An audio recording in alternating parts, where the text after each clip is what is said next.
yang sebetulnya mengarah ke kurang setuju penerapan dari WFH yang nantinya juga diperkirakan mengarahnya pada mengurangi polusi udara di DKI Jakarta. Mengapa kurang setuju, Pak Yusran? Ya, dasarnya simpel aja, Mas. Kita juga bisa, ini kan waktunya masih relatif singkat ya. Kita baru saja mengalami pandemi COVID yang dimana pembatasan pergerakan itu sudah dilakukan ya, work from home di 2020 sampai 2022 sepanjang itu.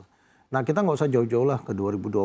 Di 2022 yang sudah banyak terjadi pelonggaran saja, itu kita dampak kepada industri pariwisata, khususnya kalau saya bicara di hotel restoran itu cukup besar.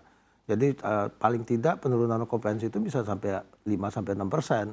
Kenapa? Karena bisnis hotel dan restoran itu bukan hanya bisnis yang mengandalkan pariwisata atau wisatawan, tapi juga aktivitas di masyarakat. Dia bisnis yang sangat bergantung kepada sektor usaha lainnya.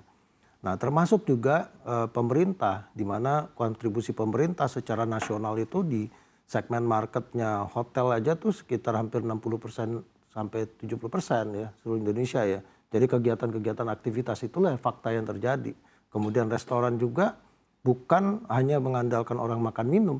Bayangkan bagaimana turunnya industri makan minuman dan termasuk restoran pada saat WFH itu dilakukan sepanjang 2020-2022 itu yang terjadi. Jadi kalau misalnya pemerintah melakukan mengharapkan itu melakukan WFH di pemerintahan, tentu ini pasti akan ada potensi atau dampak itu sendiri karena kontribusinya. Nah, kami kembali lagi bicara bahwa tujuan me-WFH-kan aparatur pemerintah ini kan supaya mereka tidak menggunakan transportasi. Kenapa bukan orangnya itu sendiri kan tidak menimbulkan polusi, kendaraan yang menimbulkan polusi. Kalau itu yang terjadi, kenapa tidak diwajibkan saja bahwa ASN atau semua pegawai pemerintah itu justru menikmati transportasi umum yang sudah baik di Jakarta ini. Itu mungkin akan jauh lebih baik. Coba kita perhatikan parkir di kantor-kantor pemerintahan. Seberapa loadednya di sana parkir yang sulit juga kita kalau ingin berkunjung ke sana untuk mendapatkan parkir. Demikian, Mas. Oke, baik. Jadi memang untuk pemakaian transportasi publik ini harus diutamakan dulu pemerintah yang mencoba begitu ya, Pak ya. Jangan hanya mengandalkan masyarakat saja yang disuruh beralih ke transportasi publik. Tentunya sudah bergabung juga Pak Ahmad begitu ya di sambungan Zoom. Halo, selamat pagi Pak Heri. Selamat pagi.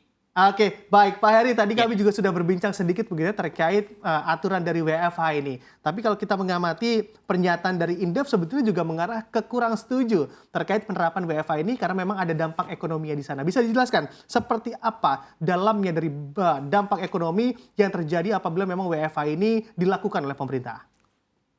Ya, jadi kalau memang WFH ini jadi dilakukan secara serempak gitu ya, artinya ASN katakanlah pemerintah Provinsi DKI dan ASN kementerian lembaga yang ada di DKI Jakarta itu melakukan WFH, maka ada spending yang kurang dari konsumen. Karena kita tahu bahwa sebagian pengeluaran belanja masyarakat itu kan digunakan untuk belanja sektor transportasi. Nah, kalau misalnya terjadi WFH, maka belanja itu akan berkurang dan akan berdampak terhadap melambatnya beberapa sektor perekonomian yang terkait dengan transportasi tentunya. Seperti ya sektor transportasi itu sendiri akan berkurang, kemudian katakanlah sektor-sektor restoran juga tentunya akan menjadi berkurang karena tidak adanya aktivitas masyarakat yang secara langsung seperti itu katakanlah di kantor-kantor ASN seperti itu. Nah, ini yang akan menimbulkan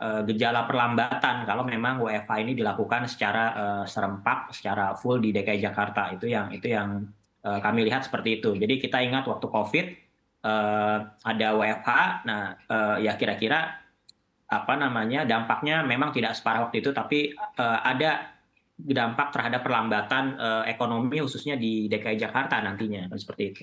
Oke, ada spending yang akan berkurang begitu ya dari masyarakat khususnya ASN yang mana juga mengalami WFH. Saya akan kembali ke Pak Yusran. Pak Yusran, sebetulnya andai kita bicara time frame waktu, memang uji cobanya WFH ini akan dilakukan 2 bulan lamanya. Apakah dengan 2 bulan WFH ini juga dampaknya sudah terasa di hotel dan juga restoran?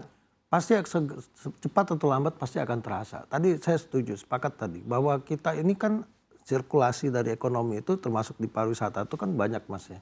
Dengan dilakukan WFH tersebut pasti ada yang saya kembali lagi kepada masa kita sebelum 2023 sepanjang 2022 dari 2020 sampai 2023 saja bahwa perubahan karakter market itu karena perilaku orang sudah berubah sehingga juga berdampak ke industri kami. Contohlah salah satu yang sekarang yang diadopsi adalah digitalisasi ya. Pertemuan melalui virtual, kita dengan mudah sekarang itu kan akan ada dampak market, dan dampak market itu terhadap industri hotel atau restoran itu pun juga akan berdampak kepada tenaga kerja.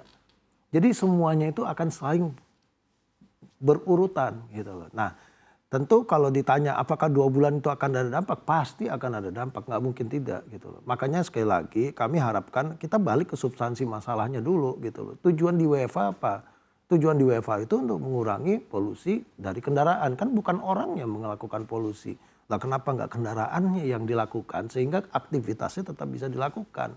Toh pemerintah sudah melakukan banyak hal kan dengan transportasi publik dan seterusnya. Kenapa nggak kita mulai dari situ?